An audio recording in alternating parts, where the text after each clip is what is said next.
બાળકો કેમ છો? હું જીગર સોલંકી ઈ લર્નિંગમાં આપ સૌનું હાર્દિક સ્વાગત કરું છું. હવે જો અહીંયા એક ઉદાહરણ આપેલું છે, એના ઉપરથી આપણે અવયવ શોધવાના છે. બરાબર. અવયવ કેવી રીતે શોધીશું? એક મિનિટ, બાય મિસ્ટેક ફરીથી ક્લિક થઈ ગયું. અહીંયા આપણે ફરીથી એકવાર જોઈ લઈએ. શું કહે છે કે નીચે આપેલી સંખ્યાઓના અવયવ જણાવો. હવે અહીંયા એક ઉદાહરણ દ્વારા આપણને અવયવ કેવી રીતે શોધવા એની રીત આપેલી છે. કે એક સંખ્યા આપણને અહીંયા આપેલી છે 25. તો એ 25 કોના કોના ઘડિયામાં આવે છે? હમણાં આપણે અગાઉ જ જોયું કે 25 એકા 25 અને પાએ 25. જો અહીંયા 5 બે વાર રિપીટ થાય છે, એટલે આપણે અહીંયા એક જ વાર લખેલા છે કે 25ના અવયવ આપણને મળશે 1, 5 અને 25. ઓકે, ચલો એના ઉપરથી હવે આપણે આગળ ઉદાહરણ સોલ્વ કરીએ. તો 29 સંખ્યા આપેલી છે, એ કોના ઘડિયામાં આવશે? તો 29 પોતાના જ ઘડિયામાં આવશે. 29 એકા 29. આ સિવાય બીજા કોઈ જ ઘડિયામાં 29 આવતા નથી. એટલે કે અહીંયા 29ના અવયવ આપણને મળશે માત્ર 1 અને 29. આ સિવાય બીજા કોઈ જ અવયવ મળશે નહીં. ચલો આગળ જોઈએ. 30. તો 30 કોના કોના ઘડિયામાં આવે છે? તો સૌથી પહેલાં તો 30 એકા 30, એટલે કે 1 ગુણ્યા 30 કે 30 ગુણ્યા 1 લખો, બંને સરખું જ છે. એક એના ઘડિયામાં આવશે. ત્યારબાદ યસ વિચારો, 15 દુ 30, એટલે કે 2 ગુણ્યા 15. આ ઉપરાંત 3 દાન 30. બરાબર. અને છેલ્લું એક આવશે 6 પંચા 30. બરાબર. તો અહીંયા 30ના આપણને કુલ અવયવ કયા કયા મળશે? તો 30ના અવયવ મળશે 1, 2, 3, 5, 6, 10, 15 અને 30. તો અહીંયા 30ના અવયવો આપણને મળશે આટલા. ઓકે, ચલો નેક્સ્ટ જોઈએ. અવયવ શોધવા હોય તો તમારે ઘડિયા કમ્પ્લીટ કરવા પડે. જો ઘડિયા આવડે તો ઓટોમેટિક આપણને અવયવોનો ખ્યાલ આવી જશે. ચલો 35 કોના ઘડિયામાં આવે છે? તો 35 એકા 35, એટલે કે 1 ગુણ્યા 35. અને ત્યારબાદ 5 સીતા 35 આવશે. તો અહીંયા 35, આ સિવાય બીજા કોઈ જ ઘડિયામાં 35 આવશે નહીં. તો અહીંયા તમે જોઈ શકો છો 35ના કેટલા અવયવ મળશે? તો 1, 5, 7 અને 35. એમ કુલ 4 જ અવયવ 35ના મળશે. ઓકે, ચલો નેક્સ્ટ જોઈએ. 36 કોના ઘડિયામાં આવશે? તો અહીંયા આવશે પહેલું 36 એકા 36, એટલે કે 1 ગુણ્યા 36. ત્યારબાદ બીજું શેના ઘડિયામાં આવશે? યસ, 2ના ઘડિયામાં આવશે. ખ્યાલ કરો, યાદ કરો. યસ, 18 દુ 36. બરાબર. આ ઉપરાંત 9 ચોક 36. બરાબર. 12 તરી 36. આ પણ તમે કરી શકો છો. બરાબર. Okay, good. તો હવે એના આપણને અવયવ કયા મળશે? 1, 2, 3, 4, 9, 12, 18 અને 36. એમ કુલ આપણને આટલા અવયવ મળશે. યસ, હજી પણ એક રહી ગયું, છાએ 36. બરાબર. તો હવે તમે જોઈ શકો છો કે 36ના કુલ આટલા અવયવ આપણને મળે છે. ઓકે, ચલો આગળ જોઈએ. 48 કોના ઘડિયામાં આવશે? તો ચલો પહેલાં જોઈએ. 48 એકા 48. ત્યારબાદ બીજું બોલો તો યસ, 24 દુ 48. બરાબર.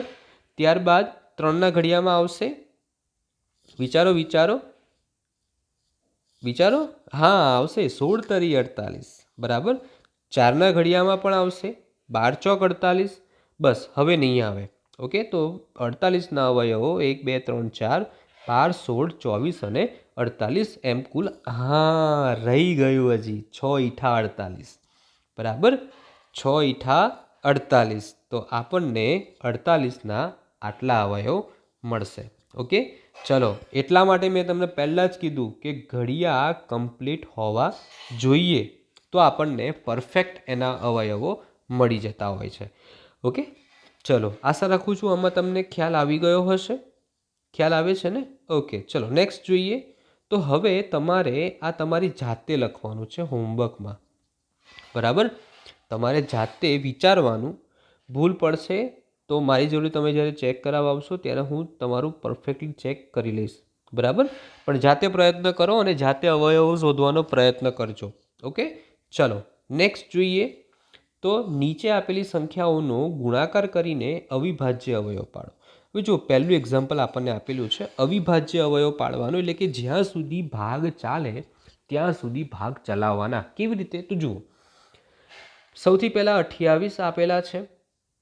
સૌથી પહેલાં આપણને અહીં એક એક્ઝામ્પલ આપેલું છે, સંખ્યા આપેલી છે આપણને 28. તો તો 28 કોના ઘડિયામાં આવે છે? તો અહીંયા લખેલું છે 14 દુ 28, બરાબર. હવે 14 સંખ્યા એવી છે કે જેના હજી પણ ભાગ પડશે, કેમ કે 14 એ હજી પણ કોકના ઘડિયામાં આવે છે. તો અહીંયા નીચે 7 દુ 14 લખેલું છે, બરાબર. ખ્યાલ આવે છે શું કહું છું? એ સમજો. 28 સંખ્યા છે તો એને કોઈ પણ એક ઘડિયામાં આવે છે કે ભાઈ 14 દુ 28, ઓકે. 14 દુ 28 થાય, ખ્યાલ આવે છે. હવે 2 ને રવા દીધા છે પણ હજી 14ના ભાગ પડે છે. હજી 14 છે, હજી એને પણ કોકના ઘડિયામાં આવે છે. તો એ છે 2 સીતા 14. એટલે કે આપણને 28ના અવિભાજ્ય અવયવો 2 ગુણ્યા 2 ગુણ્યા 7.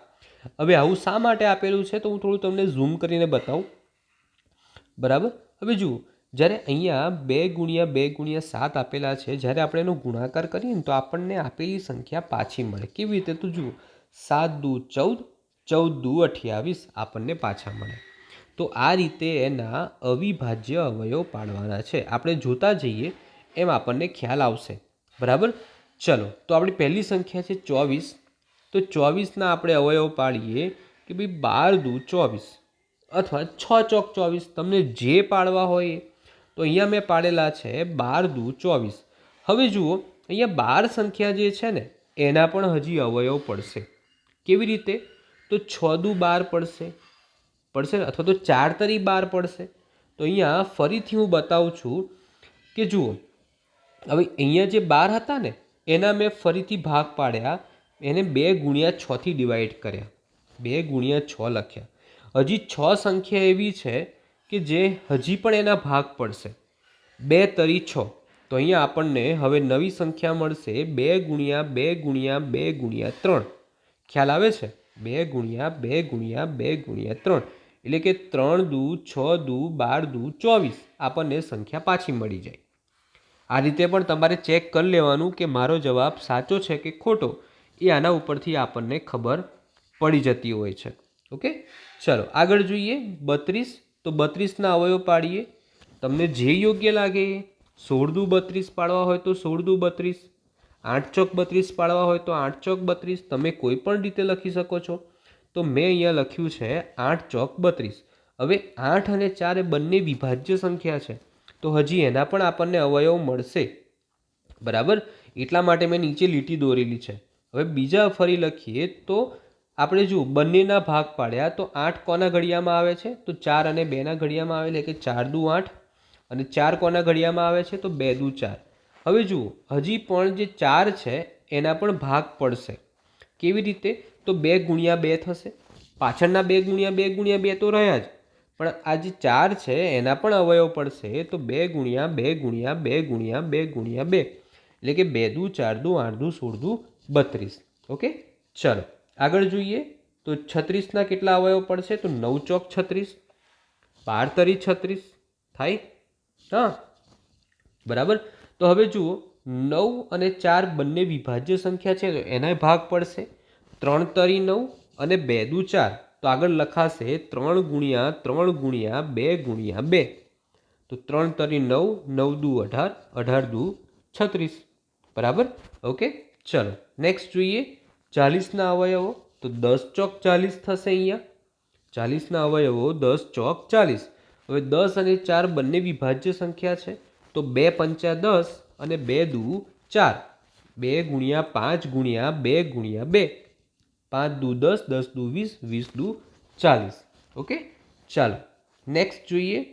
52. તો 52ના અવયવ પડશે 13 ચોક 52, યસ, 13 ચોક 52.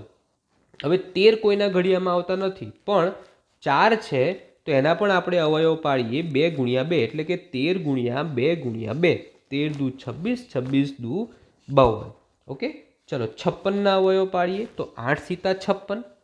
તો 8 સીતા 56. તો 8ના અવયવ આપણે પાડીએ તો 2 ગુણ્યા 2 ગુણ્યા 2, 2 દુ 4 દુ 8 અને ગુણ્યા 7. 2 ગુણ્યા 2 ગુણ્યા 2 ગુણ્યા 7, ઓકે. ચલો 80ના અવયવ પાડીએ તો 8 દાન 80 થાય, બરાબર. 10 ઈઠા 80. હવે 10ના અવયવ પડશે ને 8ના પણ અવયવ પડશે. તો 10ના અવયવો 2 ગુણ્યા 5 અને 8ના અવયવ આપણને મળશે 4 ગુણ્યા 2, અથવા તો 2 ગુણ્યા 4. હજી 4 સંખ્યા છે, તો એના પણ અવયવ પડશે 2 ગુણ્યા 2. તો આપણી આખું પદ આપણને મળશે 2 ગુણ્યા 5 ગુણ્યા 2 ગુણ્યા 2 ગુણ્યા 2. બરાબર, 2 ગુણ્યા 5 ગુણ્યા 2 ગુણ્યા 2 ગુણ્યા 2. અને છેલ્લી સંખ્યા 81. તો 9 9 81. બરાબર, 9 બંને વિભાજ્ય સંખ્યા છે, એટલે કે 3 ગુણ્યા 3. અને પેલો જે 9 છે એના પણ અવયવ મળશે 3 ગુણ્યા 3, એટલે કે 3 ગુણ્યા 3 ગુણ્યા 3 ગુણ્યા 3. આ રીતે આપણને 81ના અવિભાજ્ય અવયવ મળશે. ઓકે, ચલો, આશા રાખું છું તમને આમાં ખ્યાલ આવી ગયો હશે. હજી ફરી એકવાર રિમાઇન્ડ કરજો, ફરીથી શાંતિથી જોજો. ફરી મળીશું આપણે નવા પ્રશ્નો સાથે. ત્યાં સુધી આ બધું જ તમારે નોટમાં અને સ્વાધ્યાય પોથીમાં પૂરું કરી દેજો. ઓકે, ચલો, આવજો.